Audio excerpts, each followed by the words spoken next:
വിശുദ്ധ നാടും ഫ്രാൻസിസ്കൻസും തമ്മിലൊരു ബന്ധം അത് നിങ്ങൾക്കറിയോ?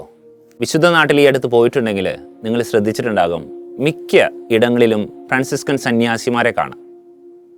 അതൊരു 800 വർഷമായിട്ട് ക്രിസ്തു നടന്ന മണ്ണും മരിച്ച ഇടവും സംരക്ഷിക്കാൻ ജീവിതം കൊടുത്ത അനേകം ഫ്രാൻസിസ്കൻ സന്യാസിമാരുമുണ്ട്. ഒപ്പം തിരുസഭ ആ മണ്ണ് ഏൽപ്പിച്ചിരിക്കുന്നത് ഫ്രാൻസിസ്കൻ സന്യാസിമാരെയാണ്. കഥ തുടങ്ങുന്നത് 800 വർഷം മുമ്പാണ്. കുരിശുദ്ധങ്ങളുടെ സമയം. 1219 സുൽത്താൻ അൽ കമീലിനെ കാണാൻ നിരായുധനായിട്ട് ഫ്രാൻസിസ് എന്ന സാധാരണ സന്യാസി കടന്നു ചെല്ലാണ്.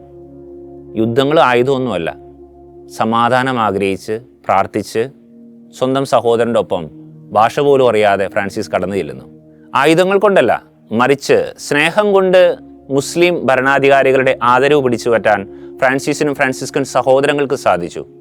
പിന്നീട് 1342 ലൂയി 19 രാജാവിൻ്റെയും ക്ലെമന്റ് മാർപ്പാപ്പയുടെയും അംഗീകാരത്തോടെ തന്നെ പുണ്യസ്ഥലങ്ങളുടെ സംരക്ഷകരായി ഫ്രാൻസിസ്കൻ സഭാംഗങ്ങൾ നിയോഗിക്കപ്പെടുകയാണ്.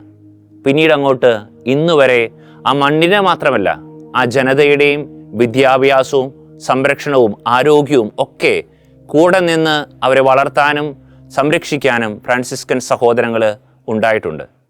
പ്രിയപ്പെട്ടവരെ, ആ പുണ്യസ്ഥലം സമാധാനത്തിൻ്റെയും സ്നേഹത്തിൻ്റെയും ഇടമാകാൻ ഫ്രാൻസിസ്കൻ സഹോദരങ്ങളോടൊപ്പം നമുക്കും പ്രാർത്ഥിക്കാം. സമാധാനവും സർവ്വനന്മയും എല്ലായിടത്തും ഭൂമി മുഴുവനും വ്യാപിക്കട്ടെ.